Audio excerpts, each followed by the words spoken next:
आप देख रहे हैं न्यूज 24 सीधे हाथरस से ये लाइव बुलेटिन। मैं हूं आप सभी के साथ विपनेश माथुर और आज बुलेटिन में सबसे पहले बात होगी हाथरस केस में अब तक के सबसे बड़े खुलासे की, सबसे बड़ी साजिश की। जी हां, हाथरस केस में 100 करोड़ की साजिश की हम बात कर रहे हैं। जिस तरीके से हाथरस की बेटी को इंसाफ दिलाने के लिए मुहिम चल रही है, लड़ाई लड़ी जा रही है, उसमें योगी सरकार की तरफ से, यूपी पुलिस की तरफ से बड़ा दावा किया गया है कि इस आड़ में 100 करोड़ की साजिश रची गई। जिस बेटी के लिए 100 करोड़ रुपए इकट्ठे किए गए, 7 समंदर पार से ये ट्रांसफर हुए हैं और उन 100 करोड़ रुपए से यूपी को बदनाम करने की पूरी ये प्लानिंग हुई थी। इंटरनेशनल ये साजिश के यूपी में कई शहरों को वहां पर जातीय दंगे भड़काने की, यूपी के कई शहरों को जलाने की, हाथरस में हंगामा करने की, हाथरस में माहौल खराब करने की कोशिश की जा रही थी। लेकिन उससे पहले खुफिया इनपुट मिले जिसके आधार पर यह कोशिश नाकामयाब हो गई।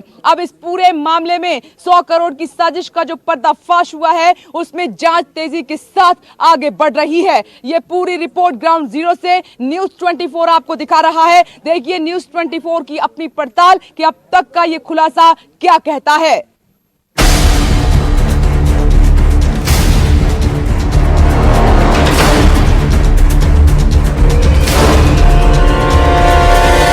की साजिश को सफल नहीं होने देंगे।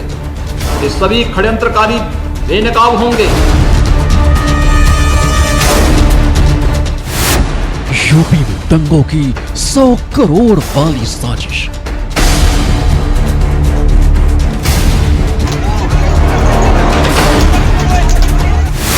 विदेशी फंड से योगी सरकार पर वार। किसी की साजिश को सफल नहीं होने देंगे। ये सभी षड्यंत्रकारी बेनकाब होंगे।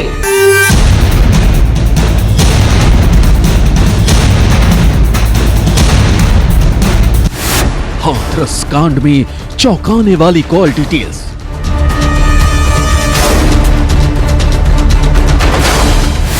पीएफआई की दंगा ब्रिगेड के लैपटॉप में साजिश के सबूत।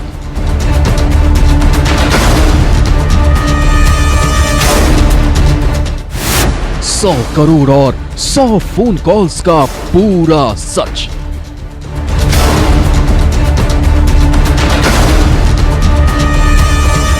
यूपी के हाथरस में पीड़ित लड़की की हत्या के मामले में एक ऐसा सच सामने आया है जिसने सरकार के भी होश उड़ा दिए हैं।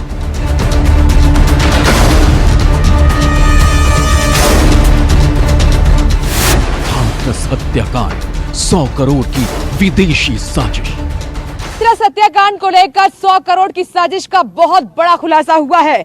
योगी सरकार की तरफ से दावा किया गया है कि हाथरस की बेटी को इंसाफ दिलाने के लिए जो लड़ाई लड़ी जा रही थी, इस पूरे मामले को लेकर इंटरनेशनल साजिश रची गई और साजिश इस बात की कि यूपी में जातीय दंगे फैलाए जाएं, हाथरस में माहौल खराब किया जाए। ये योगी सरकार की तरफ से कहा गया है कि इसके लिए बाकायदा 100 करोड़ रुपए की फंडिंग हुई है, जिसमें से 50 करोड़ रुपए मॉरिशस से यहां पर ट्रांसफर हुए हैं। ये खुफिया इनपुट के आधार पर बड़ा दावा किया जा रहा है। योगी सरकार ने यह भी कहा है कि कुछ लोगों को विकास पसंद नहीं आ रहा है, जिसके चलते इंटरनेशनल साजिश रची गई है। मंसूबे बहुत ज्यादा अच्छे नहीं थे। यहां पर अगर वो कामयाब हो जाते तो यहां का माहौल बहुत खराब हो जाता, यानी कि उत्तर प्रदेश के कई शहर जो है आग में जल रहे होते और हाथरस का भी हाल बहुत बुरा होता। आज इस पूरे खुलासे पर, पूरे मामले पर ग्राउंड जीरो से न्यूज 24 एक रिपोर्ट आपके सामने रखेगा, पूरा सच आपको दिखाएगा।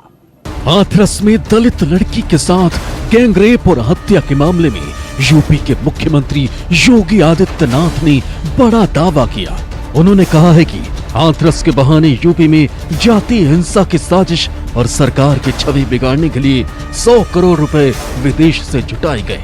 यूपी एसआईटी और पुलिस की जांच के मुताबिक विदेशी फंड से शांति व्यवस्था भंग करने की कोशिश, विदेश से मिले फंड से दंगा भड़काने की कोशिश, चंदे की धनराशि हासिल करने वाली प्रक्रिया अवैध, 100 करोड़ की विदेश से मिली धनराशि जब्त करने योग्य, पीएफआई के सदस्यों से कई आपत्तिजनक पोस्टर बरामद, am I not India's daughter जैसी भड़काऊ नारे का प्रयोग, सामाजिक दूरियां बढ़ाने वाली और जन विद्रोही सामग्री जब्त, जस्टिस फॉर हाथरस वेबसाइट के जरिए राष्ट्र विरोधी गतिविधियां, सबको सुरक्षा और सबको सम्मान देने के इस अभियान को हम मजबूती के साथ आगे लेकर के चलेंगे। किसी की साजिश को सफल नहीं होने देंगे। किसी गरीब के भविष्य के साथ खिलवाड़ करने की इजाजत किसी को नहीं देंगे। ये सभी षड्यंत्रकारी बेनकाब होंगे। यूपी पुलिस ने विदेशों से मिली फंडिंग को लेकर एक और बड़ा दावा किया है। पुलिस के मुताबिक पीएफआई के जिन 4 लोगों को गिरफ्तार किया गया है, उन्होंने हाथरस के नाम पर साजिश वाली मुहिम चलाई। करीब 100 करोड़ रुपए की धनराशि विदेशों से जुटाई। पुलिस सूत्रों के मुताबिक करीब 50 करोड़ का फंड मॉरिशस से मिला और बाकी धनराशि दूसरे देशों से आई। पुलिस सूत्रों का दावा है कि इस फंड से यूपी में अमेरिका की तर्ज पर जातीय हिंसा भड़काने की साजिश रची गई थी। अब तक इस मामले में कुल 19 एफआईआर दर्ज की गई। गलतफहमी पैदा करके ये लोग किस प्रकार का आडंबर करते हैं, किस प्रकार का पाखंड करते हैं, ये आपने विगत कुछ दिनों में इनके द्वारा किए जाने वाले, इनके द्वारा प्रायोजित होने वाले विभिन्न कार्यक्रमों के माध्यम से देखा होगा। हम सबको इसके प्रति सचेत रह करके कार्य करना होगा। कानूनन कार्रवाई भी सख्ती के साथ ऐसे तत्वों के साथ हम लोग करेंगे। हाथरस मामले में यूपी पुलिस के खुलासे के बाद ईडी भी इस बात की पड़ताल में जुट गई है कि आखिर 100 करोड़ की रकम कैसे आई। इस मामले में फीमा यानी विदेश से गैर कानूनी तरीके से रुपए भारत लाए गए या फिर हवाला के जरिए ये रकम लाई गई। क्या हाथरस कांड की आड़ में उत्तर प्रदेश को जाति हिंसा की आग में झोंकने की कोई साजिश रची जा रही थी? क्या इस साजिश को अंजाम देने के लिए विदेशों से भी फंड जमा किया जा रहा था? ये ऐसे सवाल हैं जिनके जवाब अब जांच एजेंसियां तलाश रही हैं और अगर ये सच है तो सरकार की ये भी जिम्मेदारी बनती है कि वो इस पूरी साजिश का खुलासा करे और जो भी दोषी हैं उन्हें गिरफ्तार कर उन्हें जेल की सलाखों के पीछे भेजा जाए।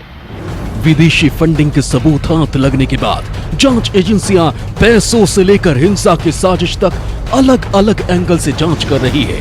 यूपी पुलिस और सरकार का दावा है कि हाथरस के चंदपा थाने में जातीय हिंसा की साजिश की कई सबूत मिले हैं और इस पूरी साजिश के सबसे बड़े सुराग पीएफआई द्वारा बनाई 2 वेबसाइट से मिलेंगे।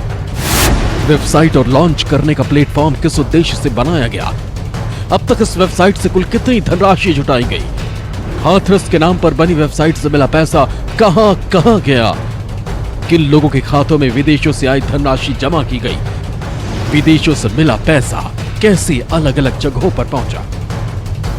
हाथरस हत्याकांड के बाद जिस तरह से अचानक सब कुछ बहुत तेजी से हुआ, विरोध प्रदर्शन, राजनीतिक और सामाजिक संगठनों का जमावड़ा और पीड़ितों को इंसाफ के लिए सोशल मीडिया से लेकर सड़क तक तमाम तरह की मुहिम, इन सब के पीछे यूपी सरकार और जांच एजेंसियों को बहुत बड़ी साजिश नजर आ रही है। लखनऊ से मानस श्रीवास्तव के साथ राहुल प्रकाश और विपनेश माथुर, न्यूज़ 24 हाथरस।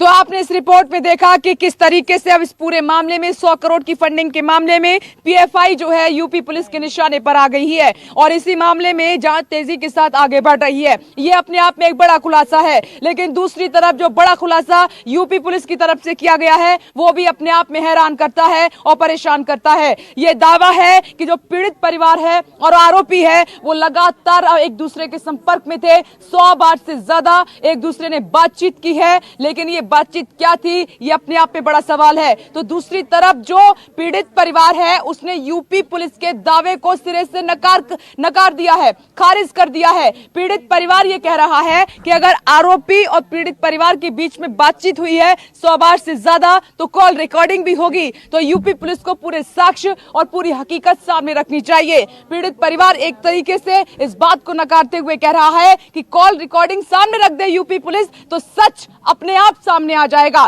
देखिए ये एक और रिपोर्ट।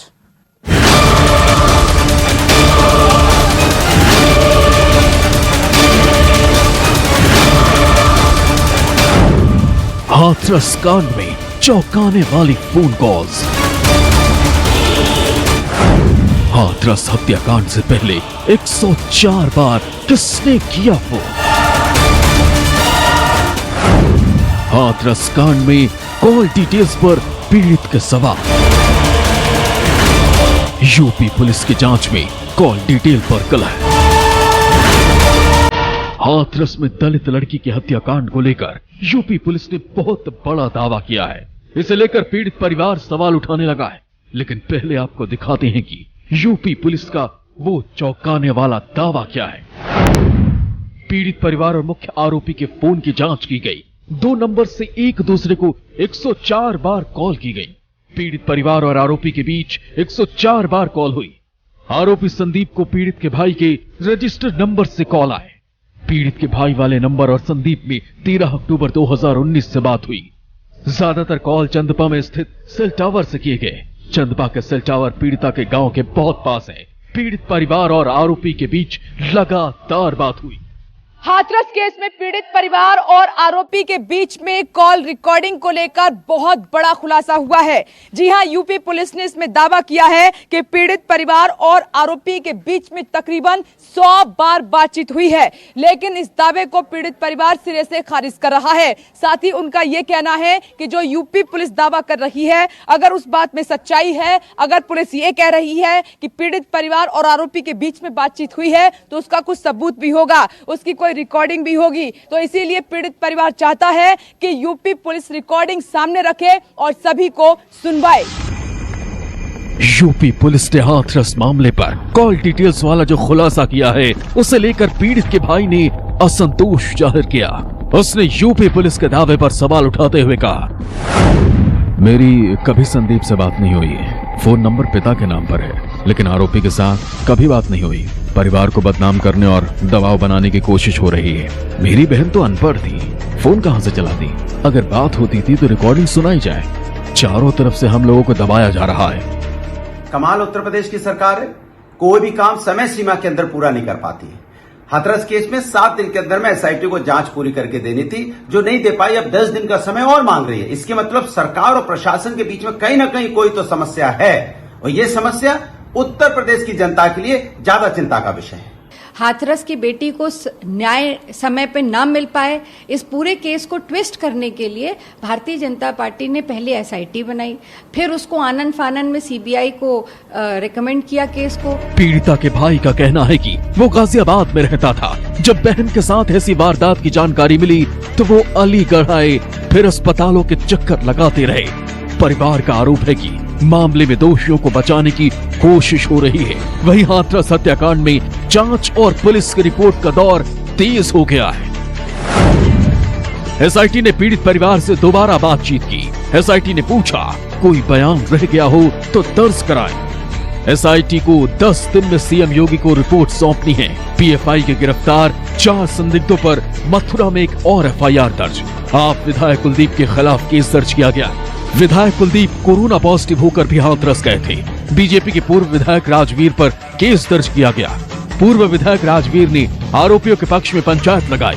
कांग्रेस नेता शिवराज जीवन के खिलाफ रिपोर्ट दर्ज की गई। कांग्रेस नेता शिवराज पर भड़काऊ भाषण देने का आरोप। 4 गिरफ्तारियां मथुरा में हुई हैं। इसके पहले भी जब राम जन्मभूमि पूजन हो रहा था तो चरवल कस्बे से भी गिरफ्तारियां पीएफआई और एसडीपीआई के लोगों की हुई थी। इस तरह से सर्विलांस के माध्यम से हमारी सुरक्षा एजेंसियां हम पे नज़र रखे हुए हैं और जो विद्वेष फैलाने की कोशिश कर रहे हैं उस पर लगाम लगाने के लिए हम लोग पूरी तरह से कृत संकल्पित हैं और सजग हैं। हाथरस की घटना को लेकर मुख्य आरोपी संदीप के पिता का दावा है कि वो नार्को टेस्ट के लिए तैयार है।